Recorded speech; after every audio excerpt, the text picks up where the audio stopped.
Hello, my name is Beki Habberley and this is part of my social work journey. I have lived in Coventry all of my life. I have two boys, one is 26 and one is 16. I qualified in 2009 at Coventry University, the first person in my family to go to university. I currently work in the early help arena. However, due to COVID-19, I'm currently supporting social care. I love shoes and own a ridiculous amount, and killing Eve is absolutely one of my current priorities. I dream one day to not be working and spending my time on golf courses across the world. When I was 3,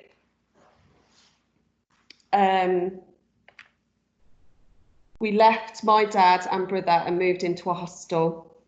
I had no regular family time with my brother until we were quite a bit older. Court agreed my brother would stay with my dad and I would go with my mum to the battered wives' home, as my mum called it. I remember a child there used to bite people and they bit me a lot. We were also not allowed to play in the street, so had to play in the garden, which was nearly nothing at all. I remember one day a mattress had been put up against the wall to be taken away. I bounced on it for fun and bounced straight off, breaking my wrist. I fight tooth and nail for families when things like the government-driven benefit cap forces them into homelessness. It's wrong and it's traumatic. It should be illegal. The long-term impact of homelessness stays with you. It stayed with me. There's that fear your home will be pulled from under you. One family that was staying in the battered wives' home with me when I was a child had been moved from out of their home city for their safety and moved to Coventry. The dad turned up one night, I remember, and tried to strangle the mum in the bathroom. We were all there, having fled DV for safety. My dad worked but was never pushed or expected to pay maintenance, so we lived in poverty. Social work with fathers is still an issue and there is not enough focus on poverty or finances. For an absent parent not to pay and support their child is neglectful and should be deemed as such. My first social worker was posh, with a clean car. She used to stare at me and never had games. My mum said she was born with a silver spoon in her mouth, not a clue about life. I just couldn't talk to her. She was actually boring. In terms of COVID-19, I've been collecting donations and delivering colouring books, reading books, packs of cards, top trumps, dominoes. I even had a big, beautiful doll's house. This is important as I remember being stuck in during the summer holidays. Sometimes because all the money had gone on drink, there was no food, so we were not allowed out to play as we'd shoplift food. I remember the feeling of being lightheaded and sleeping a lot. I'm not sure I really knew at the time that it was due to hunger. I didn't have any toys either, really, so I always make sure that children I support do. I've never ever had a Barbie doll in my whole life. Is there anything wrong with asking a family if they want some toys someone has donated? Most people I know have been extremely grateful, and it's about the children, isn't it?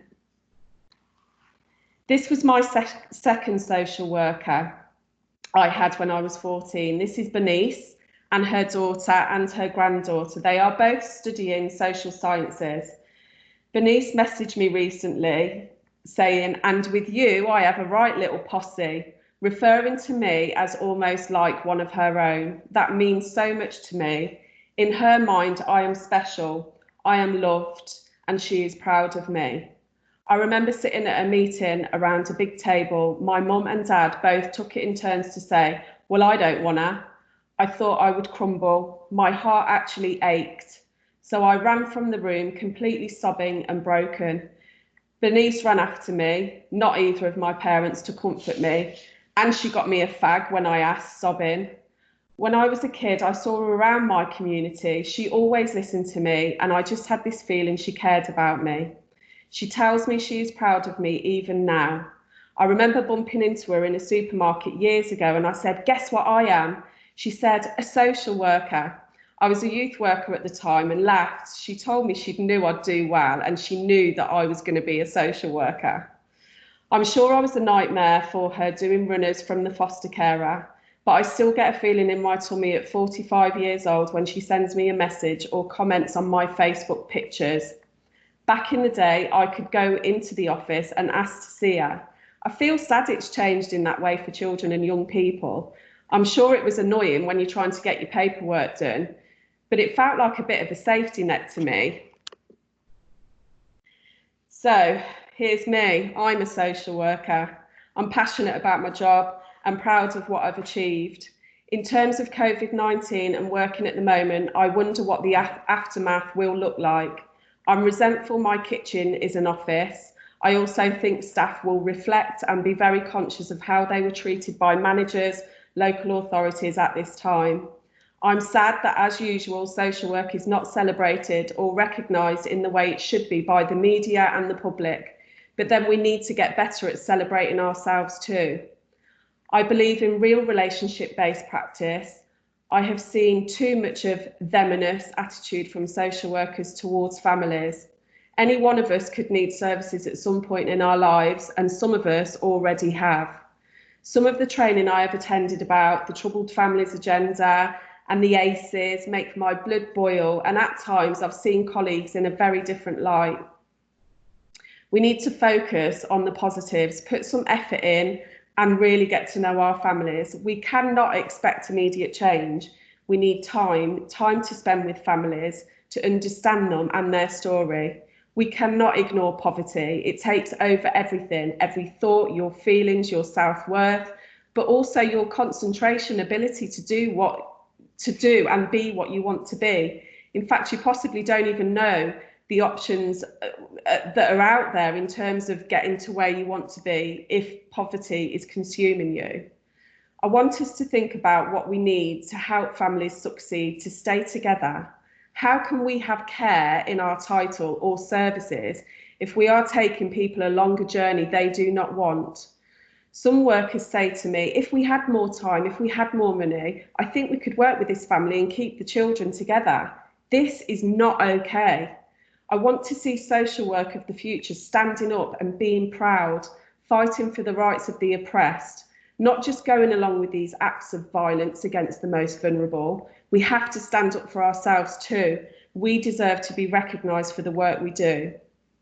I would love to see us being visible in the communities we serve. Most workers drive in and drive out of the area they work in each day. They have no insight into that community or what happens there. This is why I opted for early help. It's innovative and creative, it's real and it's open-ended. People say hello in the street and invite me in for a coffee. I'm still pointing out their behaviours and the impact they will have on their children, but we have a relationship, like one of those friends you call upon when you need a wake up or a pep talk.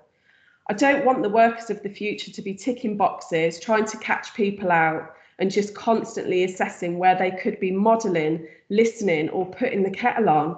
People need people. They also need nurture and love to grow and space to navigate a new pathway. We all make mistakes and we all deserve a chance. My pride, my journey and my achievement. My boys. I asked them both to describe me in 3 words for this webinar. The older one said, strong, bossy and intelligent. My youngest said, loud, confident and genuine. I'm absolutely gutted they didn't say completely hilarious, but you can't have it all. They have been lucky. I made the choice they would never go without or struggle like me. The oldest has an amazing work ethic. He is an artist and amazes me with his talent and earns way more money than me. The little one is 16 years old. He's in year 11, getting through COVID-19 on the PlayStation.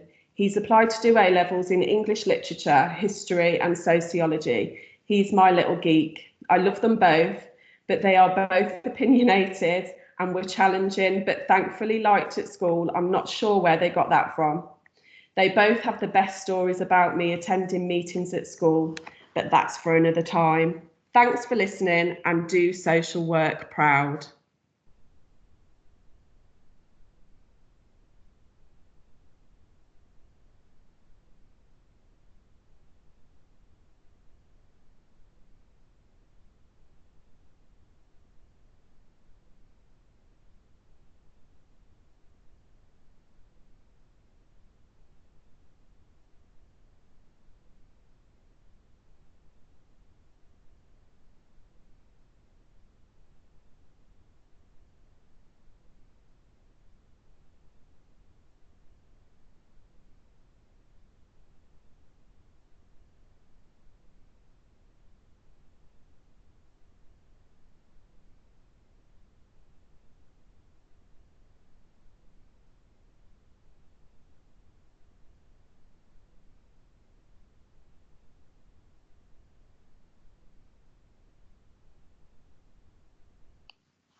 Does it work, Rach? Yeah, but I don't know whether we need to come off this call.